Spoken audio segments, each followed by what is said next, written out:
That heifer right there just don't even care.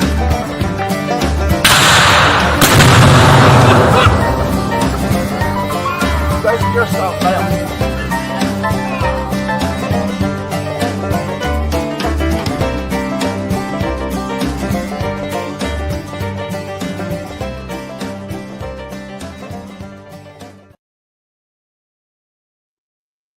Action. What do you say, folks? Hope everybody having a fine Sunday evening. Don't know how long this one's going to be, but we're here. We're going to try to make it as long as we can. But it's kind of just threw this together. There was a small little bit was like, we may not do it tonight. May holler at somebody and see if they want to go for it. But figured we come in and holler at y'all for a few minutes. So it's just me for the evening. Miss Hannah's in the background, but she is tired and whooped from our we had our Bible conference this past week. We really started Wednesday, and we wrapped that bad boy up today, and we finally got home about 3 o'clock, and my tail got in this recliner, and I was gone, and I woke up and she was sleeping too, and anyhow, we some tired puppies, y'all, but we're here and we're glad. We're gonna run through here real quick and holler at a few of y'all. I'm gonna have to look on the small screen here, so if I miss y'all forgive me. She's in the background trying to help out a little bit, but she says I don't know how long I'm gonna be able to stay awake. But seeing who Jack got in here, got first, Mr. Nay, Grayson, Mr. Mike Tangway, Mr. Steve Amos there, Russell Amon. Good to see y'all. Appreciate everybody. Who else I got here? Hallelujah B4, Pastor Larry, Miss Jan, and Miss Leona. Oh boy, I wish we could have drug y'all down here. We know there was some fine preaching. Well, everybody would enjoy. But who else we got in here? Mr. Roy.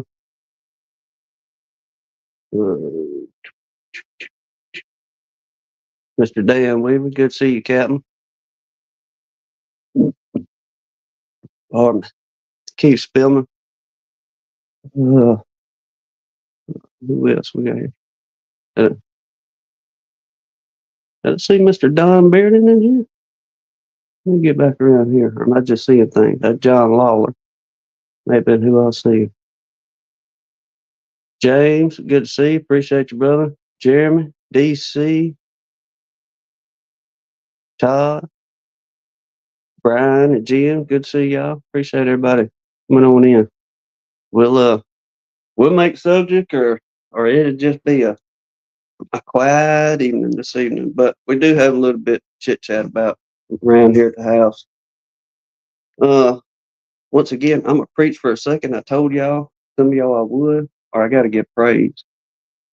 This Bible conference we had, I look forward, or we both do every single year. And the regeneration, I guess, far as how we kind of backslide, and I'm guilty myself in things. Hearing them preachers preach the word, get yourself back in line, and all of a sudden, as well, open your eyes to different things of what Scripture's trying to tell you. But once again, it was a great service. We had folks from Alabama, Mississippi, Georgia, Tennessee. There was a Maryland plate there. A couple of them, a couple of Texicans, Southeast Arkansas, Florida. I may have said that already. Several from around the coastal states and outside the coastal states. But great service. Had some good crowds. We ate like kings. My word, them women, y'all give them women a fine job. Expecting Miss Hannah too. She was in there, and that's where y'all got the cookie video, and we got, I think, a lemon pound cake video coming for you. and she did buttermilk pie, but she already did a buttermilk pie video. So the ones of y'all that enjoy them cooking recipes and stuff,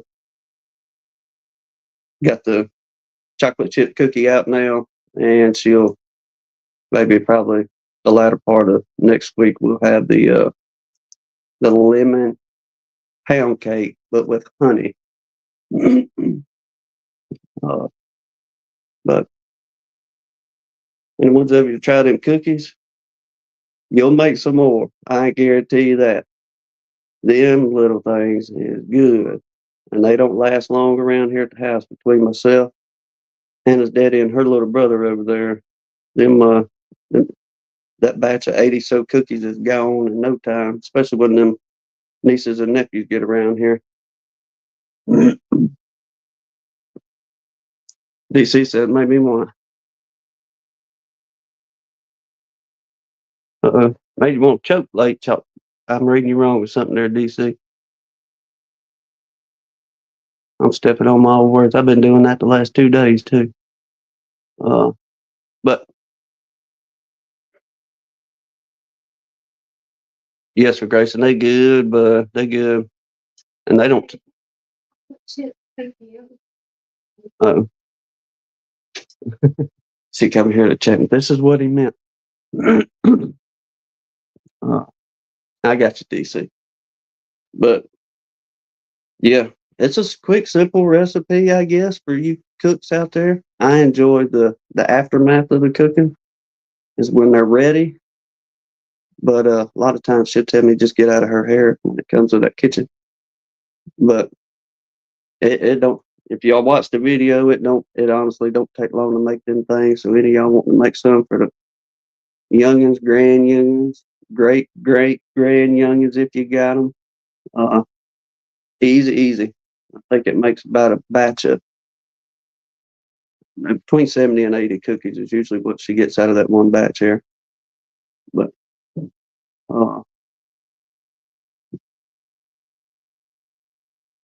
it finally quit raining a little bit around here, Grayson. Earlier we had a pretty well clear up midday. It stormed last night a little bit back and forth. Then it cleared up for the day. We're supposed to get a little bit more rain around here. We did get a little cool front mosey on in here, kind of brought them temperatures down. So I'm kind of in hopes this is our blackberry winter, as much as we seen blooming up there at the old place. Oh Lord, yeah, DC, make them for yourself. And if you make them like she says, listen to how she tells you to do it. You'll have they won't be hard as a brick in a couple of days. Them tuckers be just like whatever. Oh, the fancy kind you can buy that are chewy, what have you. But never mind, it's starting to rain again now. But we went out the other day, got our swarm trap set up there at the old place. Got them 3 in.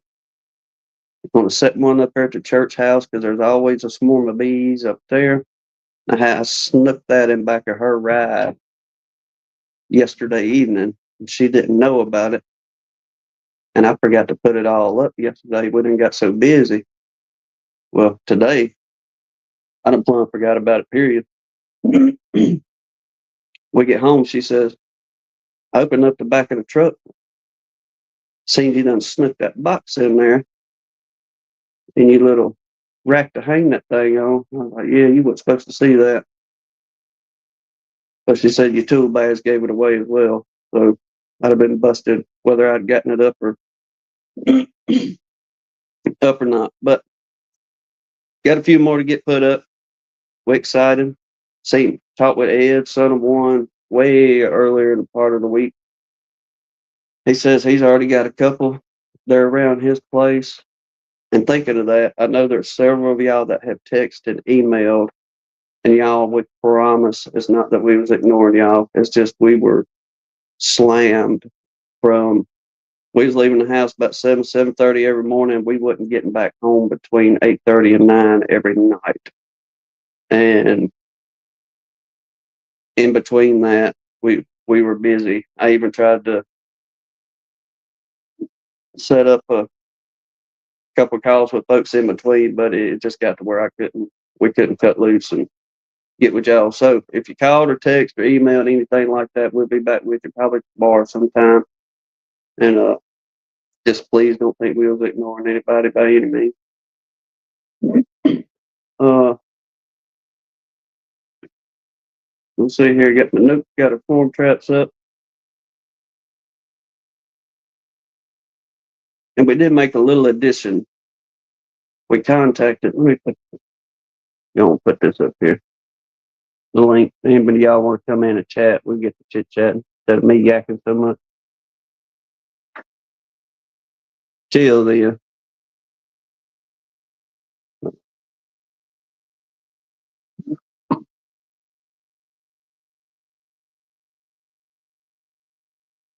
Okay, there it is. I'll try to keep my eye on the doorbell down there if any of y'all want to jump in. But we got a friend of ours. She is a dispatcher for one of the police departments on the other side of Mobile Bay over there in Baldwin County. And she asked us last year if we wanted to get on their list for swarm calls. And we just told her, said, well, no, we're pretty busy with everything, so we ain't gonna have time to fool with nothing across the bay over there. Well, after getting swarm traps up the other day, we contacted her. She got us on the police department she dispatches for. She got us on to another police department, a neighboring police department there. And we went to the local police department up at where the old place is up there and spoke with them ladies for a few minutes, and they got us on the list for their community and another department they also dispatch for. So hopefully if there's any swarm calls and somebody calls the 911 number talking about I got swarms or bees at my house, Lord willing, we'll be able to get on a few of them.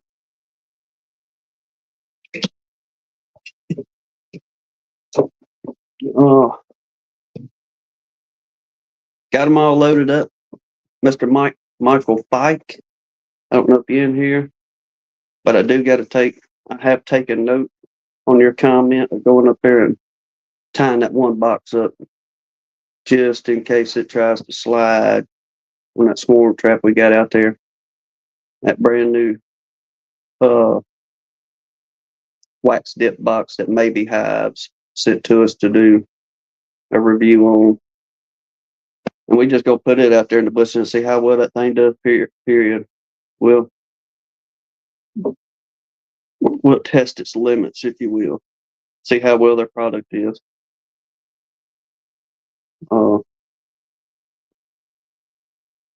What else I got on here? I done got into the cookies. I don't know if y'all watched the cookie video all the way, but I had cookies and feminism on here. After Hannah's little comment on that thing. If you didn't watch it all, go back and watch it and you'll realize what I'm talking about then. Then you'll get where I'm going with it. But did talk to several brothers at the church that they kept bees and do keep bees. Now I did eat my fair share of them things, y'all. I ain't gonna tell no tale on that. Then today, I think what really messed me up was a big bowl of banana pudding after lunch. Now, I'm talking about I had me a heaping in there. And I think that's kind of what put my tail down after we got home. But I done derailed, lost track already where I was going with that. talking to some of the other gentlemen about bees. Uh,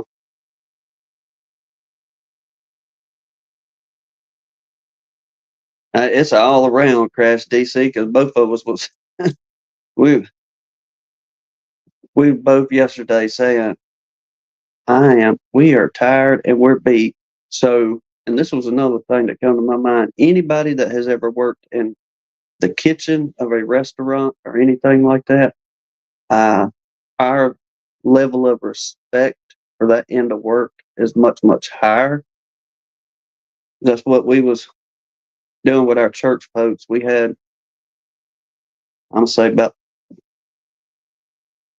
50 or so visitors, and the preachers and their wives and everybody that come in for the service, that we was just trying to keep everybody fed and make sure there was snacks and all that stuff out for everybody. Then preachers go to preaching at 9 o'clock. We take about a 10-minute break, be back in there around 10 o'clock. Same thing for 11. We'd eat. We'd come home for about 20 minutes to let Jasper and them out. Then we was back at the church about 2 or 2:30, getting ready to feed everybody at 5 for supper. Then enjoy a good evening service, and we'd wrap it up for the day and wash, rinse, repeat for, I think it was 3 or 4 days. We usually have it, but it's a blessing. Like I said, we absolutely look forward to it, and uh, we make sure we take off a week of work, whether things is rolling good or not. We always take off that week of work and make sure there's as much hands there possible to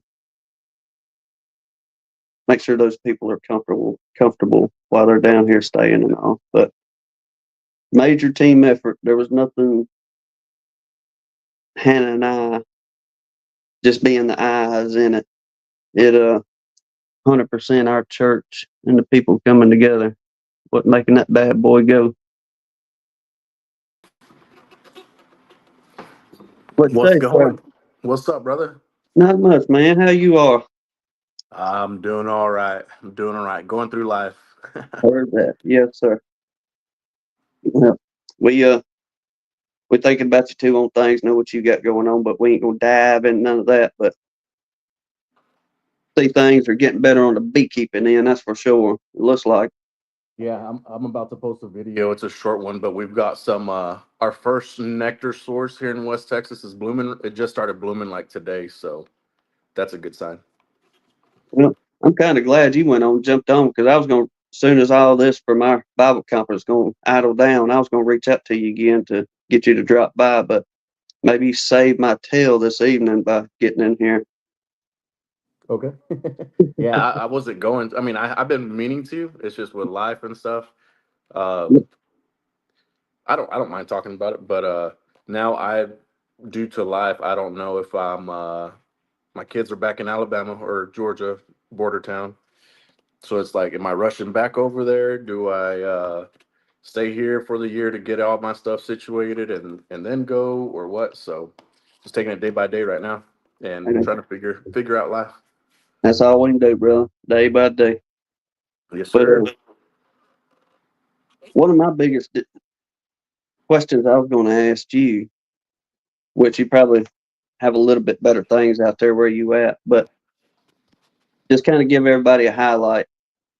Was it last year you was kind of dropping back and getting out of the bees? You had some things going on that you was trying to take care of.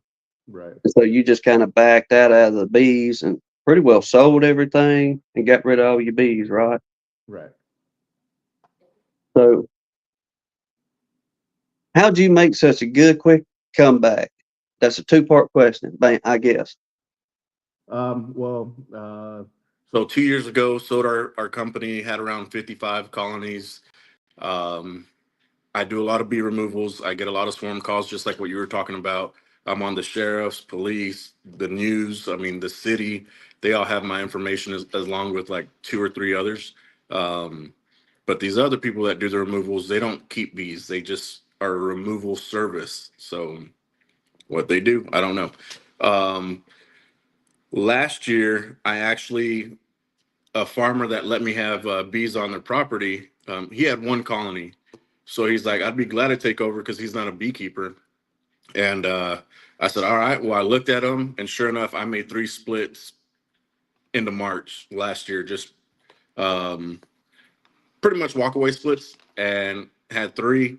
And then pretty much just ran 4 or 5 colonies all last year as a low maintenance. Maybe get into the colonies once every 2 months, once every month and a half. Uh, Pretty much get them ready for our mesquite honey flow, and then get them ready for the cotton honey flow. So I went into winter with 4, came out with 4. Um, Now I'm like at 9 or 10, but I haven't even started yet. I've done a couple bee removals already, but it's about to start booming. Um, so I might get up to 40 or 50 again this year. It just depends on how I have the time now. I have the time, no restrictions. The time changed today. So I've got plenty of, if I want to, I can. Got all the Mhm. equipment, everything like that, but it's just life. It's like, do I want to go ahead and invest more and keep on growing, or do I want to just stay like at 20, 25, call it good? I don't know. Well, just kind of see where it takes you, I reckon. Don't rush nothing on no Oh, ends like that. for sure. But that mesquite, you mentioning that, Yes, brother, sir. whenever you sent us some of that last year for the honey tasting, I think it was, that is a unique It's taste in the different. honey. It itches my throat a little bit. Like I'm allergic or something to it because I don't know. It's different. I you could tell the difference. So we'll have wildflower kind of bloom at the same time, or they kind of overlap, and you could taste it. You're like, all right, that's wildflower because it's a little bit more sweet, and then you're just like, the mesquite has a little. I don't even know how to say it, like how to explain the mesquite flavor. But yes, sir. Uh, so y'all really just, y'all about like us, y'all just now starting to kick off, or are you been going for Oh, a couple weeks? I've been going for a little bit. I would say about a month and a half ago, I had 4 frames of brood, like full frames of brood. Um, I had 4 strong colonies, 4 weaker colonies at the time. And I would say 3 weeks ago, I went back to actually equalize and actually go through them. And my stronger colonies had 6 full frames of brood, and my smaller ones had 3 or 4. So then I equalized 4 or 5 across. So probably tomorrow after work, I'll be going through, and we've had drones for a month and a half already. So it just depends on what needs to happen. I'm not trying to be in there every weekend like I was before, but I'm trying to be ahead just a little bit as well. So Are you kind of having to start over, building back comb and oh yeah, for sure. everything? But the way I draw out comb, it's a little science to it. They've been drawing out comb for me. I put some foundations in a couple weeks ago, so they should be doing pretty good. But Yeah, DC Sam sound like they already taking off good for you over there. oh yeah, oh yeah. Y'all, if I miss your comments, I apologize. I'm trying to I'll glance look back at it. and forth and look at comments. But uh, well, outside of that beekeeping for a second, you drowned in worms? No, shad. We use Yeah. shad out here. I Got seen big you. into went from beekeeping to catfishing, and I let go of the club, and now I just took the catfishing club back over. So I'm trying to do both out here. So It's hard to when you enjoy two things, especially yeah, fishing and the at least beekeeping. beekeeping makes me money. Catfishing, I'm losing money big time. So Yeah, it's fuel in fun. the bank. The tournaments, whatever. I mean, it's just Mm, it's fun though. It's being out in nature, especially mentally and stuff, spiritually. It's good for me right now. So I heard that. You gonna get back into your uh are you gonna put colonies back out there in the cotton fields again and try to make a run at it? For sure. That is the number one seller out here. I think last year I only made, with 4 colonies, I think I averaged 100 pounds a piece. But I mean, in 2 weeks, that's gone quick. I mean, it's it's crazy. So I'm actually, speaking of that, I found 3 bottles of crystallized honey. So that's what I'm actually doing right now, is getting the pot of water at temp so I can try to decrystallize it, because I still got to make a heating cabinet. I got to do everything from scratch again. So That being maybe some of your mesquite that crystallize. the mesquite all of our honey here crystallizes in like 3 weeks or less. So Because when you showed that bottle, that's why I was kind of grinning, because we still got a little bit of what you sent. right. And you right, brother. It didn't. Once you sent it here, it wasn't too terribly long after it. You could start to see and it just get that little haze in it. Then before you knew it, it was crystallized pretty good in there. But And it's rock hard. I mean, it's not soft. It's rock hard. let me see here. Dennis Barney there. Dennis, Where I'm in in Texas? Go ahead. yeah, San Angelo, Texas, West Texas. Pretty much divide Texas in half and then go a little bit to the left.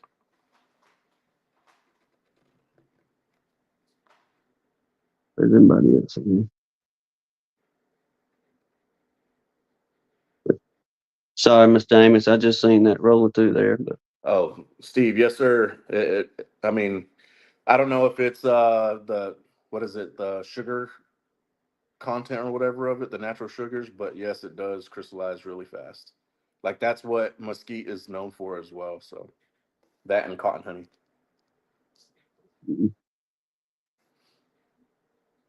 uh-oh, got another Texican. What do you mean? Uh-oh. Uh-oh, the troublemaker Texican. Y'all know. I thought we would get all Texas on you up in here. Right. Lord, Hey, Jeremy. Now we need is at least Blaine in the chat. Yeah, well, you got. I think I saw. Isn't Dennis Barney? He's Texas, right? Oh yes, yep, that's right. Yeah. We got them all in here. What you guys doing? Man, I'm trying to keep myself up and going for the next hour and a half. I know, or hour at least, kind of thing. But ain't too much out here. We just waiting on swarms to really start kicking off. We got things ready, so we're just gonna see where it goes. Yeah, I kind of forgot about this time change, and I was like, man, it's probably past 7. I looked at my watch; it was 7:30 already. I'm enjoying this extra daylight. I guess. I don't guess it's extra, but feels like it is. Well, I'm glad you said that, because that was going to be my rant for the evening. Time change, but I was going to wait till we derailed at the end before I brought in. For me, well, I'm sure you gave the update already, but where's Miss Hannah? She's in there kicking back with her coffee. She said, "I don't know if I'm going to be able to stay awake or not."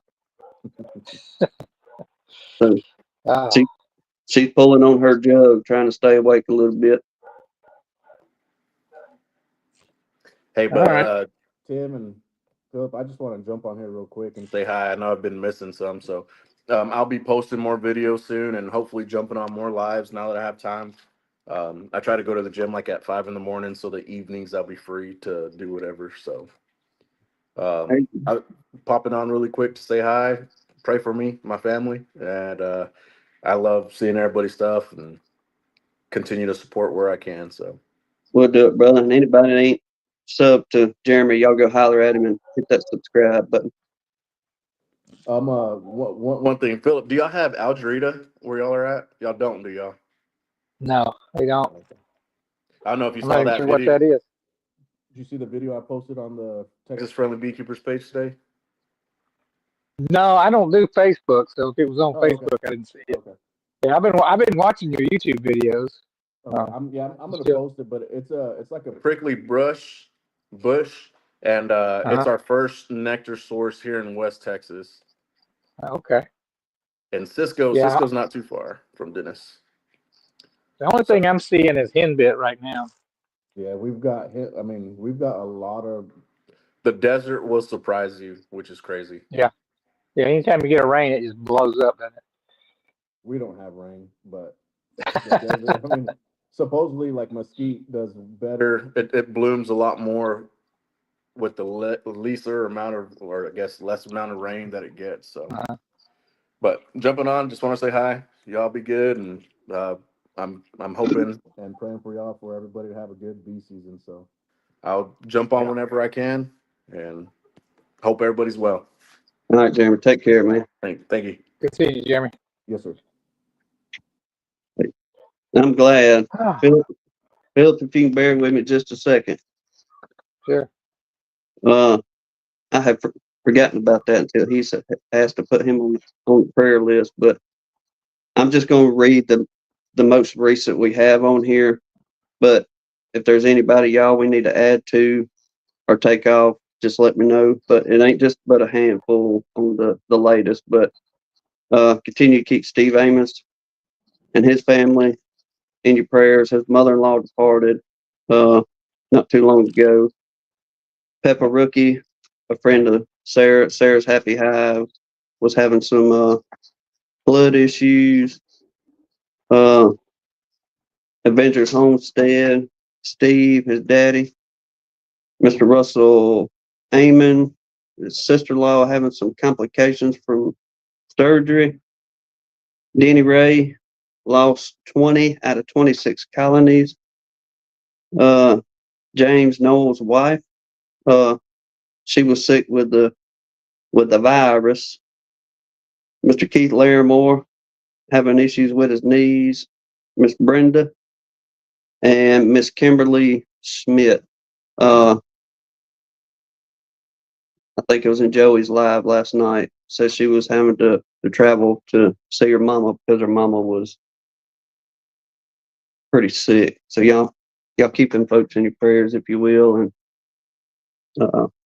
we're gonna try to revise that list next week and just kind of get things back to order on that. But appreciate everybody on that end. But so, what are you tearing up? I don't know. Get you out of.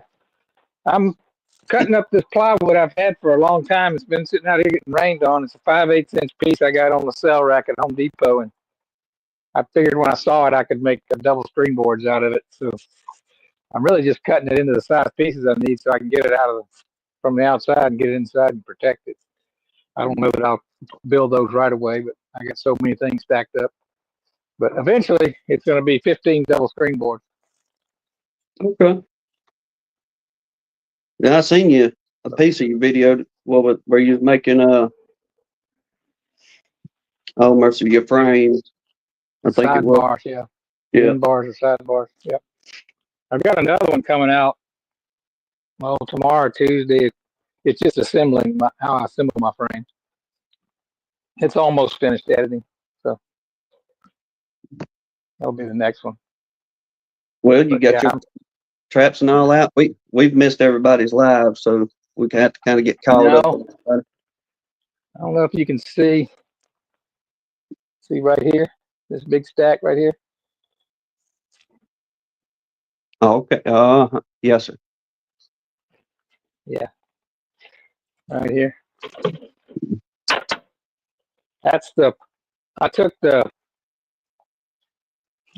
first version that I did that they didn't overlap enough, and I had to strap them together.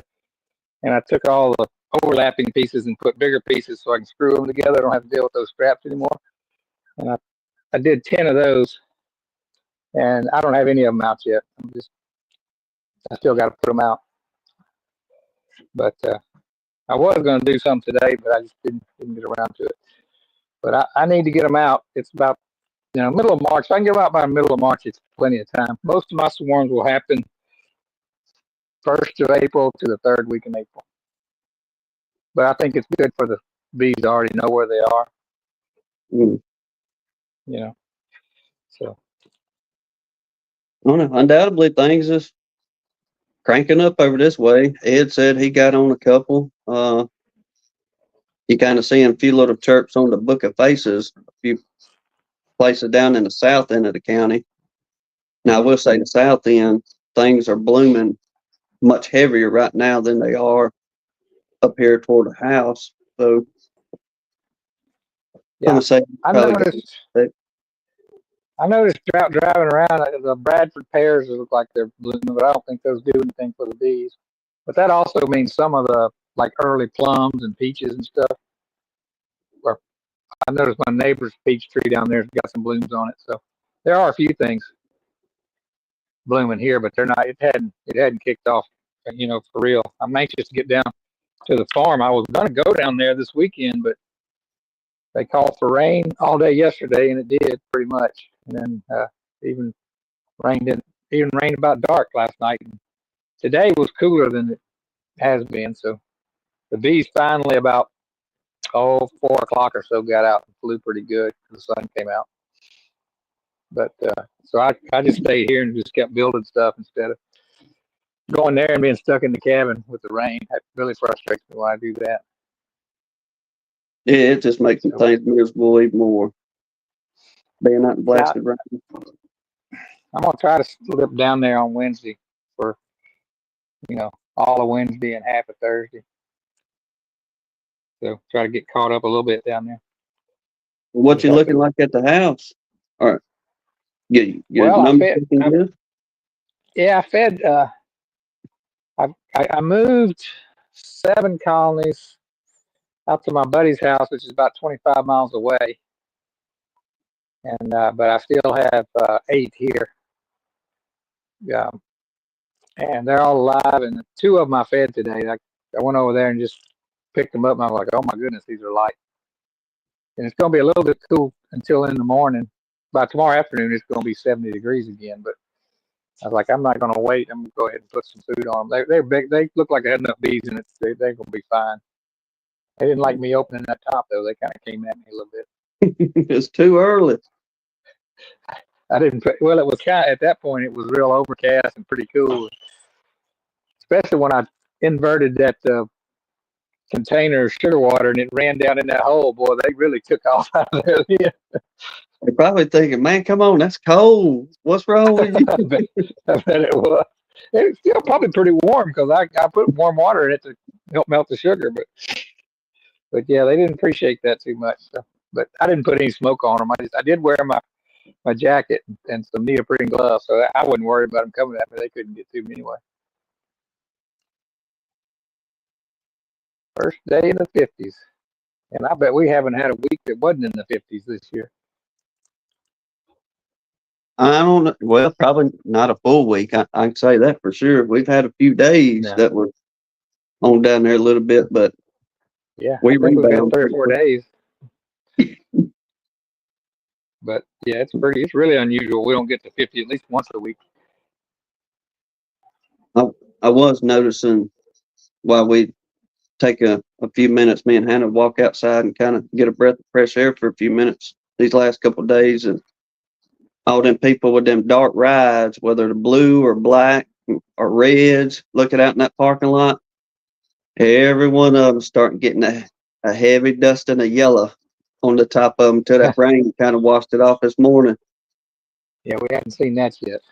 Hey, I'm gonna if you could just vamp for a little bit, I'm gonna finish these cuts because it's a lot brighter on your phone on that screen there than it really is out here. I Mm-hmm. want to get these last few cuts made, and then I'll jump back on. But I just mute it and keep cutting, and you can talk. I'll be listening to you, so don't talk too bad about me, okay? No, I will. Don't you worry about it. Well, that works out good. So maybe if I can get Miss Hannah here in just a few minutes, I'll look at her phone. And I got to say, appreciate everybody. We did the little I guess poll, if you will, on the mysterious issues going on with the bees. But I do want to read that poll off real quick and give y'all the numbers because I told you I'd do that on Sunday fellowship. And whenever Philip said that, I was like, let me read those numbers off to everybody real quick. But We love you too, Miss Jane. I'm sorry, I can't, like I said, I have to go back and see some of y'all's comments or she'd have to fill me in on them. But Miss Jane. You're gonna kill hang on, I'm pushing the wrong buttons it. already. The post thing on our deal. Y'all bear with me. We're getting somewhere with it. Mhm. We got to get my Assistant. my assistant here, my tech. But 5 days ago, we had hit one of the buttons, just curious with all the talk of this new CCD, colony collapse disorder mess going on. Be honest in your answer. And the numbers are, I was kind of, I guess, surprised on a few things, but we'll start from the bottom and we'll work our way up as far as numbers. But we had 4, I guess, categories you could choose from. And the lowest end on the totem pole, I'd ask, I did not treat and lost my bees. And there was only a 12% on that. So folks saying, I did not treat. And that means I was asking that far as if you're treating with, formic or oxalic acid, or if you're doing essential oils, that was just a whole run on that one. So only 12% come up on that one. Now we got a tie on 2. And these 2 here are pretty well on the same lines, but there is some difference in them. And it says, I treat non-chemical and lost bees. And the other one says, I treat non-chemical and no loss of bees. And the ones of you that voted, like I said, we got 34 votes or people that polled. And on the portion of I treat non-chemical and lost bees was 24%. Then I treat non-chemical and no loss was at 24%. And the last one was I treat with chemical and lost bees. And whenever I was meaning chemical, I was meaning along the lines of oxalic acid, formic, anything beyond a natural treatment of essential oils or any other natural product. So the numbers on that of I treat with chemicals and lost bees was 41% on there. So anybody, if I lost you and you're interested, just go to our gun lines there and hit the post, and it's the 3rd one down as soon as you get to the opening there. But real quick before I give the phone back to her so she can go get some rest, Vincent Kalunga over there in Zimbabwe. We'll see if I can show this. I meant to upload it, but it ain't gonna work right. Anywho, if y'all want to see the picture on that Mr. Vincent Kalunga over there in Zimbabwe, we've become friends with. Old Hillbilly Earl introduced us to him, and we've been talking almost every day. But they had them a beautiful baby girl coming to the world. Said mama's doing fine, the baby's doing fine, and Vincent is a proud papa. So it's wonderful to see new life coming into a family and all. But a blessing indeed as it is. Well, there's that other Texican. Old Blaine with no E is in here. Man, if you'd been here just a few minutes, we'd have had the trifecta of Texas in here. Right, Jeremy, Philip, then yourself moseying in. Hope you're doing good out there, Blaine. Uh, yes, Mr. Dan. That's a pretty baby. Like I say, anybody didn't see it wants to go back and check it out. Y'all can see that there on the post ends of gun line. Mr. Keith Larimore, good to see you too, sir. Hope y'all doing well up there in the fine country. Joey, I missed you too, brother. There's several of you I reckon I missed in here, but y'all forgive me. But yeah, y'all, we just waiting on things, and it won't be long. Hopefully, y'all get thawed out up there in the North Country. Quit getting all the snow, and y'all be able to see what y'all's. Hopefully, ain't nobody got any losses. But at least hopefully y'all be able to see y'all bees flying. Hopefully in the next couple of weeks. I'm not sure whenever y'all really be thawing out up there, but hopefully it won't be too long. The man said, "Finer and frog hair split 3 ways." You know a man's having a good day when you get that kind of rebuttal. Yes, sir. uh, let me see. Like I said, we just waiting. Now we waiting on Phil to get back here and help me fill in this dead air on thing. But I ain't gonna lie, for a second I thought he was inside because the screen is so small. It was dark in the back. Then whenever I got to looking, I seen he was still outside. So I was gonna take the time, thank the government for giving us this 1 hour ahead so we can enjoy daylight a little bit longer. And we can all get back to our routine in about 6 months of getting idled down to this doggone time change. Mr. Bill Lee, don't know yet. We're gonna go up probably this weekend and check and see if anybody's been meandering around those traps.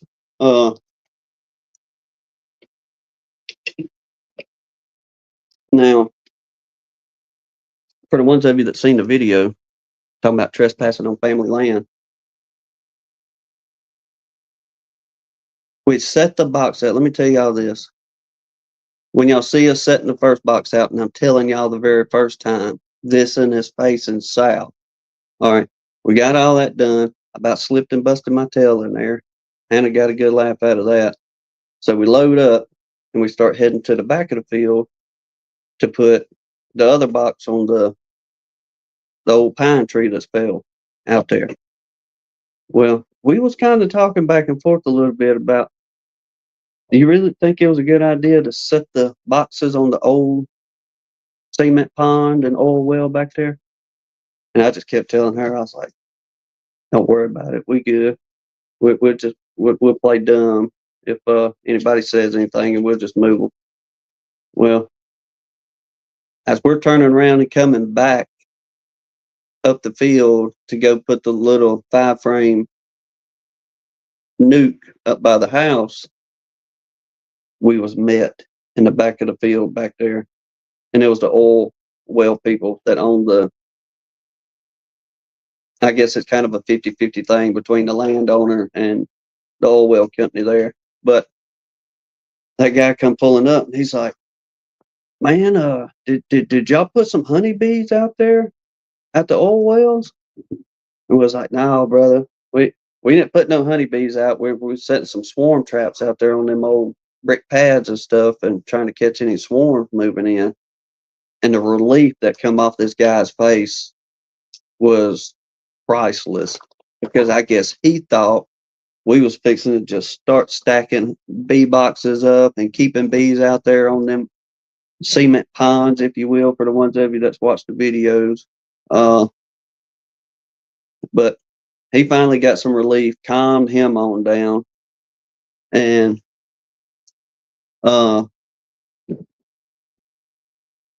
to him for a little bit. Then Hannah got on to me because she said I was talking to him too much. So she's telling me, come on, we got to go. Let the man go. Let him go back to work. So we remedied that. The oil well people was cool with things. Told him to take the number if he runs up on any while they out checking other oil wells, and we'd be happy to come get them bad boys. So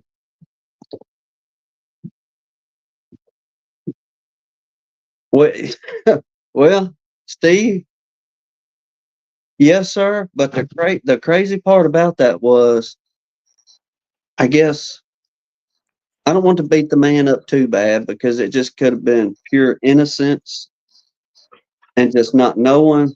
But whenever we come back through the cow field up to the pecan orchard, we noticed one of the lids was cattywampus on that box. And Hannah was telling me, she's like, I know I put that lid down on that box right.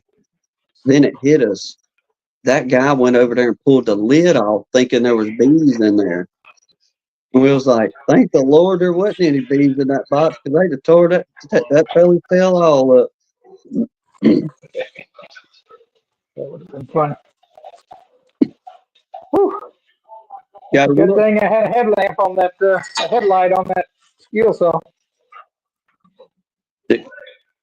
well, you got what you need done for the evening, at least. Oh yeah, I got that cut up. It would have been, Steve. We shook our head the entire time leaving from there. Was like, I don't know if it's just the innocent thing or what, but and simply not knowing. But it wouldn't have been a good thing if there'd have been some bees in there. I don't imagine for him. I know it can. Chris will. She'll be back in here with us next week. She's tired. I got to say, my woman worked her behind off this week, along with all them other women in there as well. There was just as much effort put forth through all of them, but them women were busy making sure people had everything they need, food, drinks and snacks and all that. So these last 4 days have kind of wore her out. So she'll be back next weekend, Laura willing.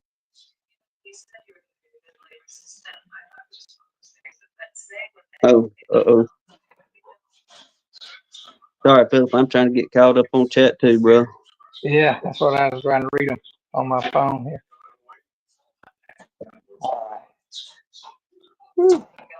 And our pancake was good now. I can say this because I know the woman ain't watching, but y'all remember Mr. Donnie, the diabetic that done the youth the first year? Oh, yeah. Mm-hmm. His sister goes to church with us too, and she's a sweet, tender soul. Well, Miss Betty, Mr. Donnie's sister, Miss Betty was saying, well, Donnie, I made some lemon pound cake too. You didn't try none of mine? Mr. Donnie looks dead at her and says, no, Betty, I didn't. I got one of Hannah's pound cake pieces, and that thing was good. And I tell you what, if Miss Betty could have strung that man up right there, she'd have shown up run him all around that church with that remark. But it's good. I think the last time she done one, she used Sarah's honey. But this time we used 33 Mile. Phil used his honey on the glaze that she makes. But I will say, I'll give y'all this heads up on it. It's not a very professional video on my end. Hannah does a phenomenal job, but on my end, I just lost character. I guess I'll put it, and I couldn't resist myself on one. If y'all watch it, you'll see, and you'll go. I know Philip's gonna laugh his tail off when he sees it, but some of you may shake your head and go, "Tim, how old are you?" kind of thing. This is a new one, I guess, not the one we already saw. No, this will be out probably. We'll probably put it out the latter part of this week, but it'll be Yeah, her. I was wanting to get some milk and dive into those cookies. This was looking good. And she does a good job on them things. That's one of her mama's recipes, and it'll make a mess of them. You saying you was going to hint at Sophie You about got, making some. yeah, I'm gonna send that to her. She likes to bake. The only thing I can complain about is she cleans all that stuff off and gets all that dough out of there. She needs to leave some of that on there so I can lick it off. Well, she was going to hand it off to me, and I was going to try to clean that thing up a little bit, but I had a mouthful of snuff I just put in my mouth, and I was like, well, I was cutting up with her. I said, well, just give it to Jasper. Let him clean it up. He'll clean that bowl spick and span. But she wasn't having that. I'm not letting that dog lick my bowl. Well, we'll just rinse it out, I guess. Oh man, I can remember when my mom would cook a cake. We'd be standing there trying to get those little wire whisk things or whatever you call them, those little paddles. Mm-hmm. Oh, yeah, them Then they old, came, yeah, they kind of interlock or whatever. We called it a beater. That's what yeah, we call it. that's it. But that's back when we could eat eggs and they wouldn't kill us. Now they say they'll kill you. Same egg. Raw eggs. Remember when Rocky came out, everybody ate raw eggs. I mean, we did as kids. As soon as Mama get done with whatever bowl where she was doing pies or cookies, there was raw egg in that dough or whatever she was making up. Yeah. And buddy, you clean that joker spick and span. That's right. But well, they say milk's bad for us, y'all. Butter's bad for us. Everything we've been eating for centuries is bad for us. But be sure to enjoy the processed food. Yeah.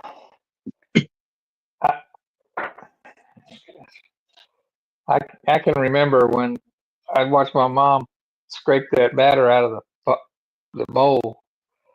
I'd be like, quit scraping it. Leave some in there. No, ma'am, you handed me that bowl. I thought it was good, fair game after that. That's right. Oh, Lord, we're going to get back on chickens again, y'all. Blaine says he got a dinosaur egg out of one. Really? Yes. Could be a triple yoker. I never had a triple. I used to get some doubles every now and again. I got a double from the store. It was a really big egg in the dozen. When I broke it, it had 2 yolks in it. I'd never gotten them from the store like that. When I had some chickens, I'd get them quite often with a double yolk. Wow, that's been 3 times, man. That poor hen walked around bow-legged the rest of the day. Laying that egg. Oh, ain't that true? We had a hen last year. I got a picture of that thing on one of these phones, but that was the first double yoker we had here in the yard. But Blaine, Hannah wanted to know how much.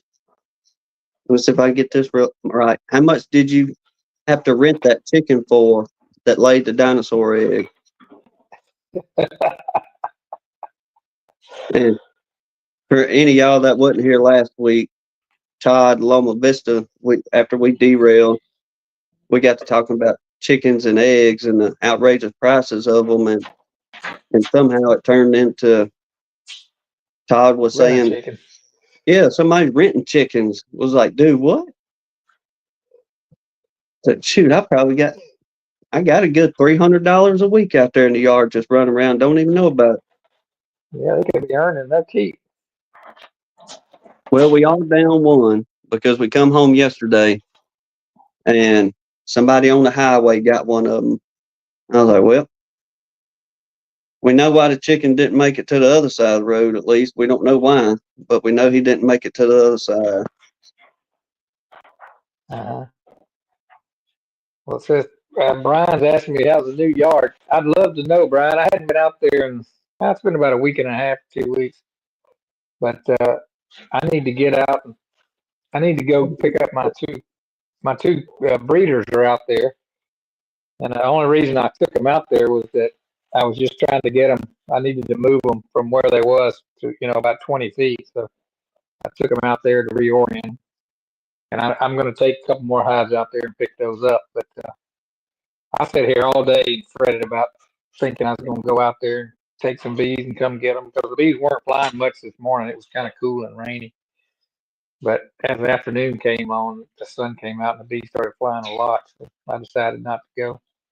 But I need to go out there and hang some swarm traps and bring my breeder queens back for sure within the next week or so. Well, I was going to ask on you. You remember when you went, was it last year or maybe the year before? I may be getting mixed up. But when you was on the four-wheeler and you was out doing your swarm deals and you had 4 or 5 swarms, I guess you caught out of there. Did those make it, or did they kind of fizzle on out too? I don't know how many swarms made it and how many didn't. I hadn't really kept good records. Throughout the year, I caught, I think, 16 swarms. Now, I know all of them didn't make it, but typically what I do is I'll put 2 of them in one box with a divider. And then sometimes one side will make it, the other one won't. Or if they make it through the honey flow, I'll split them up because after the honey flows, I did that the year before, and one side on 7 out of 9 it lost their queen. So I figured when it got into the dirt, the strong side went over and said, "Hey, look at all this honey over here," and went over there and killed that queen, I would imagine. But last year I got to them before, like at the end of it was about the end of June, and I split them, and most of them was alive and survived it. So, but I don't remember. I went from 19 colonies out there to 40, I think, and some of those was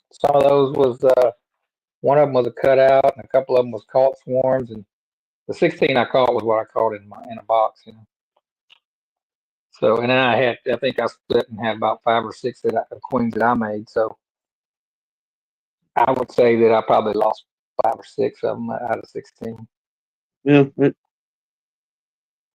Some may think, well, do the numbers on it, which I don't know the math. I ain't gonna get there. Somebody pop it up if you want, but I say that's pretty good considering anything, especially what some people are talking about, as far as just we're going to exclude ourselves out of this part, but people just going down to almost literally nothing from whatever's going on. No, so far I wouldn't, I did go through them when I went through them with that in January with that bee inspector. We didn't go through all of them, but we probably went through a dozen colonies. And I'd say 10 of those look pretty strong to me. So, I can't say I've been in everything for the winter, but I'm happy with where they are right now.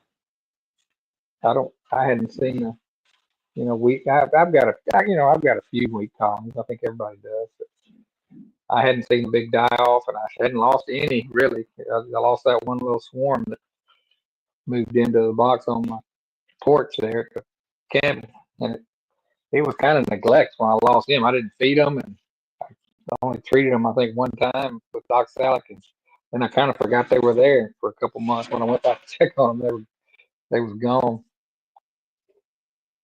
So that's the only one I've lost. Thank goodness. But Yeah. I don't want to celebrate because I don't feel like I'm doing anything different than anybody else is. I'm just lucky, I guess. Well, nothing else. You got plenty enough to start. If you want to go with some splits and try to control that swarming a little bit or something ahead of time, and get Yeah, yourself. one of my goals this year, I don't know if I'll be able to do it very well, is I want to go in and every queen I find, I'm going to move her off to a nuke box and then let them remake a queen because I'm wanting to replace all my queens with younger queens.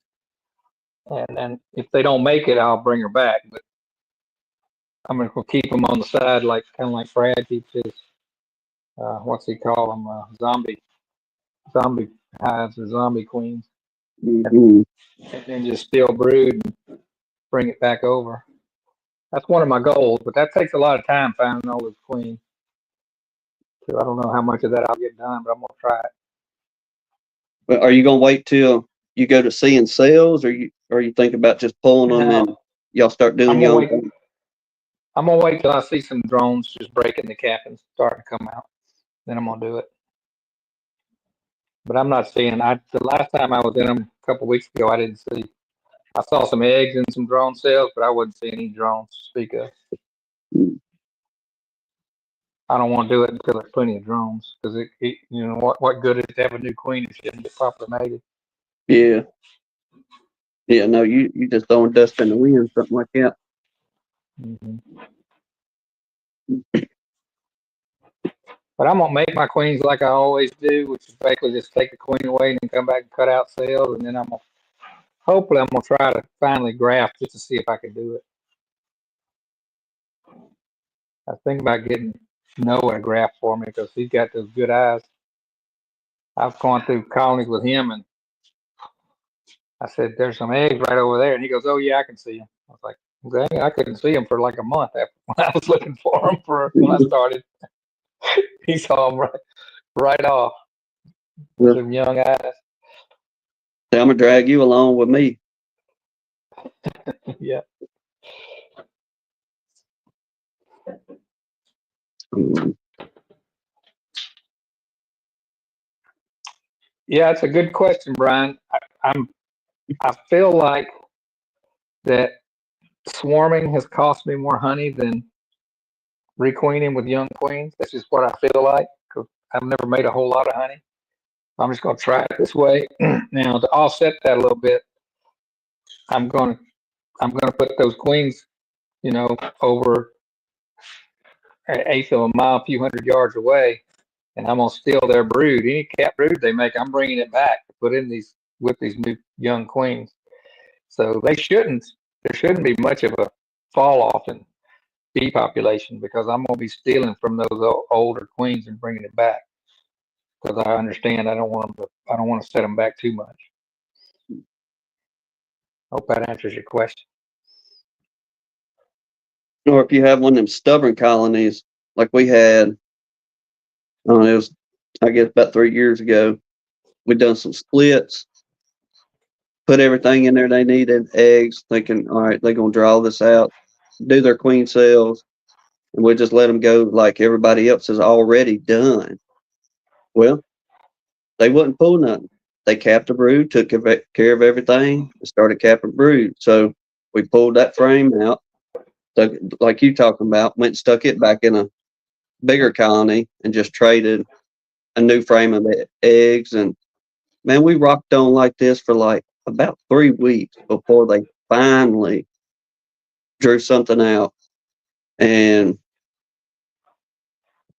lo and behold, at the latter part of the season, they was lagging behind everybody. Don't get me wrong, for some numbers, but they ended up coming back pretty doggone strong. But for some reason, they did not want to draw out a queen cell every time we was putting something in there, and we made sure, okay, we got day old eggs in here, and there's plenty of them for y'all to choose from.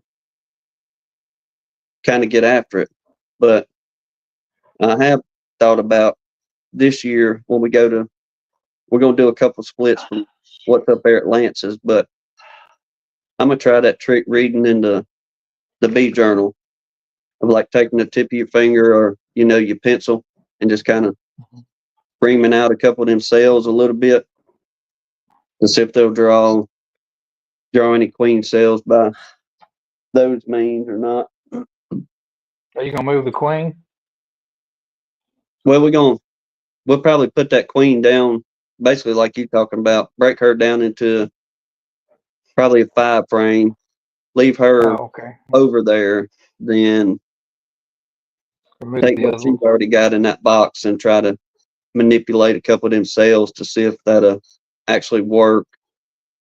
And Well, they're going. If you take the, that's what I'm saying. The queen's not gonna have access to those cells, right? no, not at all. Okay. And also there's not gonna be like a queen excluder. They're gonna feel like they're queenless, right? Oh yeah, well they will be. Yeah, we're gonna completely take Okay. her out. All right. Yeah. I would say if you're gonna move, if you're gonna leave the queen in place and move your split, I'd go ahead and I'd shake just about every nurse bee into that when you move because their population's gonna drop pretty fast when those other foragers start flying back. Mhm. But other than that, I think that's a good plan. Brian asked if I was going to put supers on when I pull the queen. Well, I will, Brian, if I feel like there's a flow on. If it's not, I'll wait a week or two. Because when I do this, it's probably like 2 weeks before when they're going to swarm, and when they're going to swarm is about a week or two before the honey flow hits. That's my opinion. But anyway, yeah, that's a good question, Larimore. Did you see that, Tim? Yes, I'm trying. Yeah, anybody help him out on that, or if you got an idea, Philip? Well, I've had something similar to that one time. I think it was my first year, and there were 2 queens. I didn't know which one was the mom, and when I saw it, they both looked mated that was in there. But I figure it was a mother-daughter situation, and I took one of the queens and moved it into a split. I don't know which one it was, but there was okay, I'm sorry. There was a queen and there was a queen cell, and then there were 2 queens, and I took one queen away, and they made another queen cell, and the other queen was still in there. I knocked it down, and then they made a third queen cell, and I just left it. But what I figured was one of those queens was failing, and they had already made a new one, and I'd moved her and left the bad one in there. So a lot of times, I wouldn't say a lot of times, but at least my experience is, if you have 2 queens in there, one of them's not any good. So you're not really getting 2 for 1. So I would say that mother queen, Larimore, you can try her out. I'd move her and leave the virgin if it was me. And then to see if, and then just kind of watch that mother queen to see how she does. But I bet she's not doing that good, or they would have not have raised a new one. Now,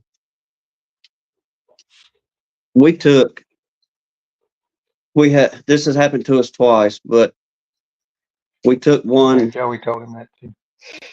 one colony that had two queens in it, and always one was up high and one was down low in the bottom box, and we didn't have an excluder on there. It just, I guess they stayed away from each other enough not to run into each other. But we said, well, shoot, we'll just find the one that's in the top, and we'll just move her, and we'll just do a split that way. But kind of leaning on what you were saying, they didn't do very well. So I don't know if we just got the older queen and she was, starting to get burnt out, or if we had a virgin that didn't mate very well and she wasn't producing very good, but they made it pretty well almost all the way through dearth. And after that, you just kind of seen those numbers dwindling on down as far as her producing any brood, while everybody else is still, kind of getting it pretty good. But you could have a blessed chance of she may turn out to be a fine, fine queen.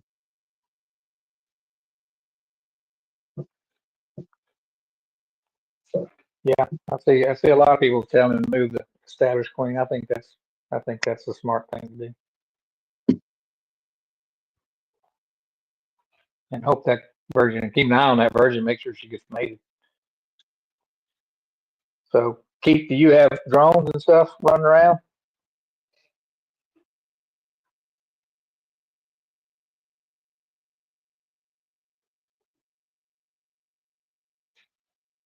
He said Oh, it's 11 something. frames of brood. Mm, And dang, hey, maybe I'd move that old queen for sure. They may be getting ready to swarm on you. yeah, sir. With that much, I'd sound like move her. she building up. I'd move her. I'd move her tomorrow. I wouldn't wait. She might be in the trees. So,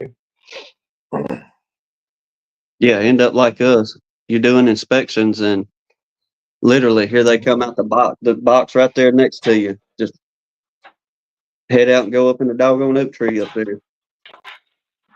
They say you got buku drones. well, did he say? Oh, I'm gonna go back to his written comment. Did he say he also had sales? I think he said there were sales in there too. Swarm cells capped. One chute open. Found a virgin queen. Okay, yeah, they may be gone tomorrow. I, yeah, if you can find her again, if they got that many bees, sometimes it's hard to find her. I'd move her. I'd move her, and then I'd move some of those cells with a couple of frames and see if you can get some more queens out of it. Yeah, that's what Steve's saying. Shoot, do 3 or 4 more splits out of it. Yeah, heck yeah. I know last year I found one that was swarming. Maybe it already swarmed. I couldn't find the old queen, but I found 3 good swarm cells in there, queen cells. I pulled 2 of them above a double screen board. In my double screen boards, I have a way to divide it down the middle so I can do 2 5-frame nukes on either side. Mm-hmm. So I left one of those cells in the bottom, and I put one on each side above it. I ended up getting 3 queens out of that deal. They all 3 made it back. Nobody made any honey, but I had 3 colonies when it was all said and done. Shoot, that's one of them. Look, hey, girls, we'll get you along until next year. Then y'all can do your thing for sure. Maybe we get a little closer. I'll try to find somebody with the knowledge and a little bit and kind of before we get too deep into queen season, discuss the different queens like the summer solstice queen and your spring queens and kind of see if somebody determine some knowledge on what they think is best on queens. Now, granted, yes, springtime we're gonna have them either way for them swarms, but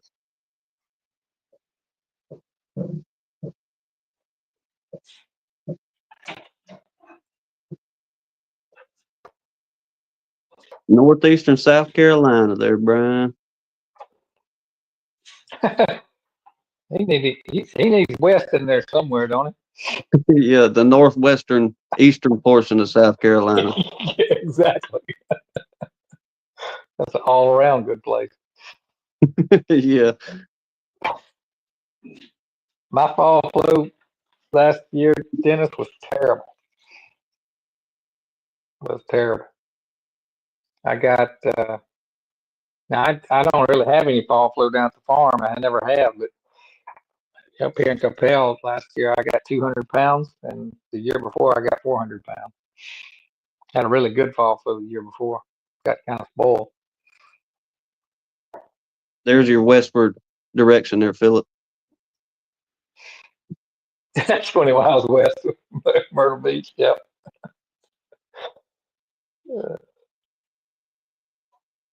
Take care, Blaine. Good to see you, man. See you, Blaine. Glad to see him back in the chats. Now, he was having a good. He's been doing, man, good from the last couple of times I talked to him, and especially on getting their little honey business going down there. Who's that? Blaine. Oh, Blaine, yeah.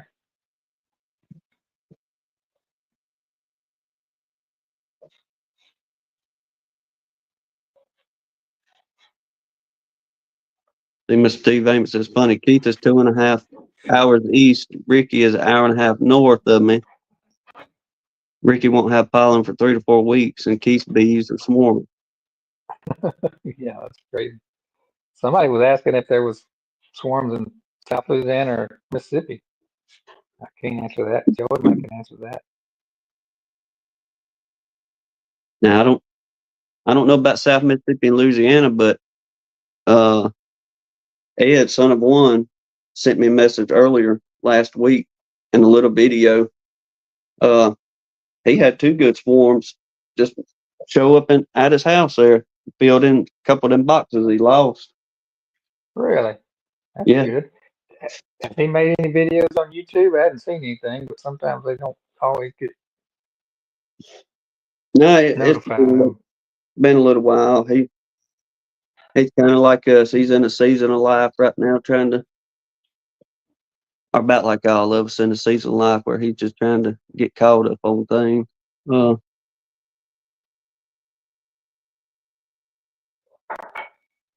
So yeah, there's a couple of questions there for me. Big bee business plans. Well, the one thing I want to do is sell between 10 and 20 nukes, and I don't say I'm pre-sold, but I've got orders for 3 right now, and I hadn't advertised at all. And then I want to increase to 70 colonies from 50. And as far as honey, there's something about what am I expecting honey. I don't know what I expect.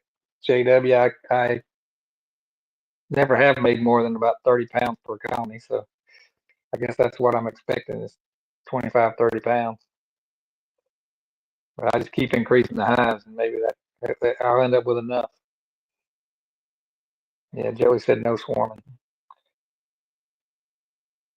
I don't see. Lord, I mean, y'all shouldn't be too long because when we went down there the other week, I've been like watching things around here real heavy since we got back home. Because brother, it was like as soon as we went across the Pascagoula River and we got on dry land over there, everything from the Pascagoula River west into Louisiana through Mississippi, buddy, the maple was blooming everywhere. There was some kind of yellow flower that was all along the interstate and ditches, pretty well from the Louisiana state line on into Lee's. We seen them things and a whole bunch of clover and all that. Well, the next day we at home and we had to go take care of some stuff. So I'm trying to eyeball what we have around here, and it's just like nothing has turned on yet, which that was last week. But Yesterday I went to Home Depot and I saw probably was Bradford pear, most of it, something real white blossoms around. mm, And I think I saw like a tulip tree. You know what that is? It kind of has those purple tulip shaped flowers on it. That was blooming. But I don't think they get much. I don't think they get anything off those Bradford pears. now we've seen several of them. Hannah's daddy's got several pear trees and a whole bunch of plum trees over there. Now them plum trees are beautiful. Our peach trees are blooming and they're pretty.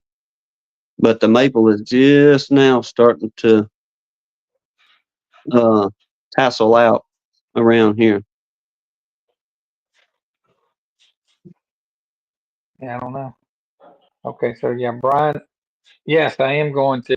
I've already got him painting boxes and helping me with equipment.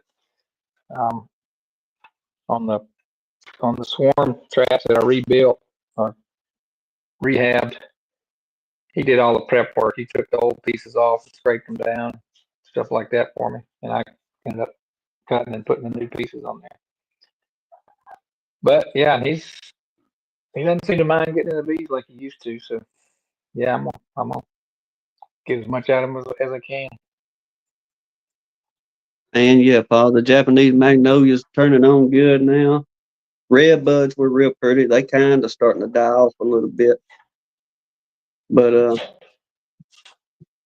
we finally cranking on up old thing. Tie, the swamp and black tie-ties blooming, going up crazy right now. And like Hannah's We saying don't there, have. go ahead. Oh, I was gonna say we don't have blackberry. I saw that. I think that's Hannah said there. Mhm. But we have dewberries. We have a lot of dewberries. When they bloom, that's when it's swarm season's on. Yeah, the blackberry is looking fine this year for the honey and for the pies or jelly, whichever you want to do with it. So it looks like we're gonna have a good blackberry season. Oh, Uh, I don't know. yeah, I don't know if they're part of the tulip family or not, but they got a purplish, pink, and white flower on them, and I say the flower is probably about the same size as a tulip poplar, maybe a little bit taller, not so wide, but beautiful, beautiful tree. If you go back, I tell you what, who was that said that? Was that Larry Moore? Yeah. Yeah. If you go back, Larry Moore, and look on, you fast forward on the trespassing on family land video we just did.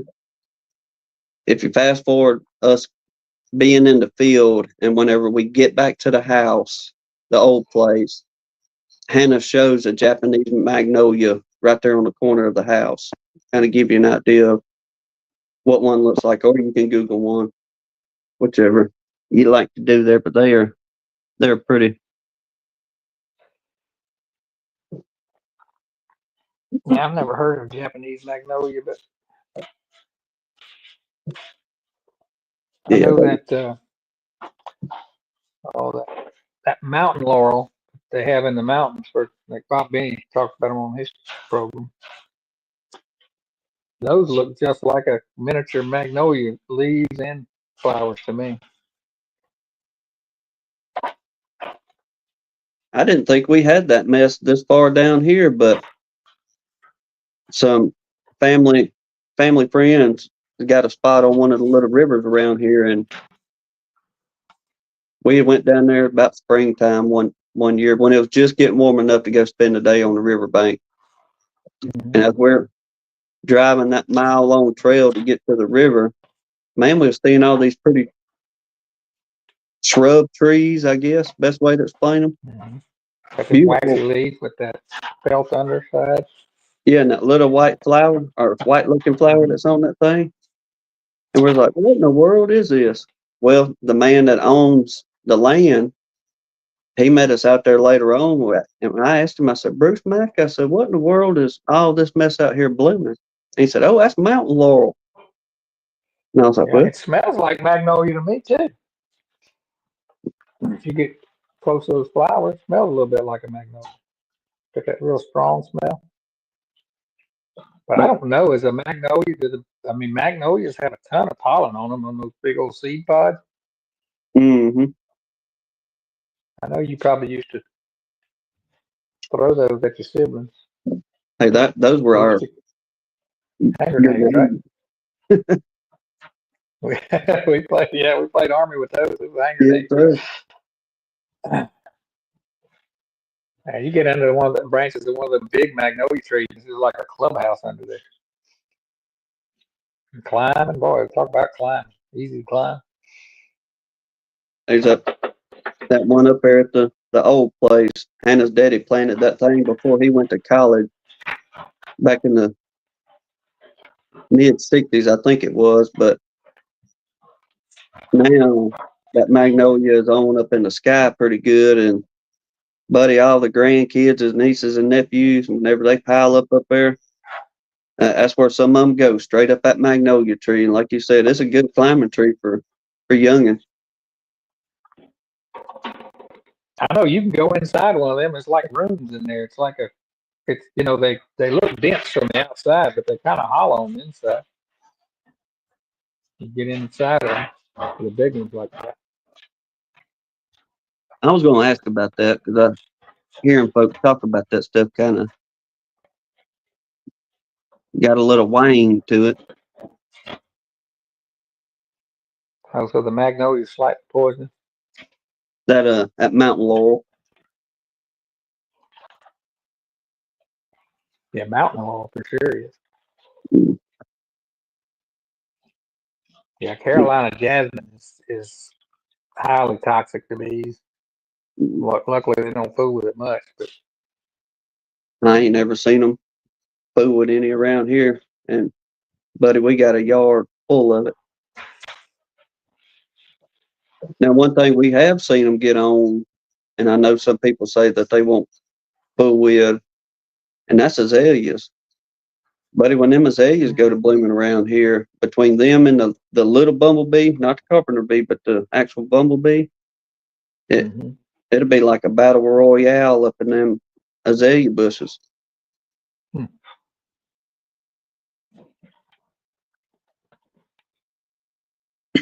And Steve's saying they poison too.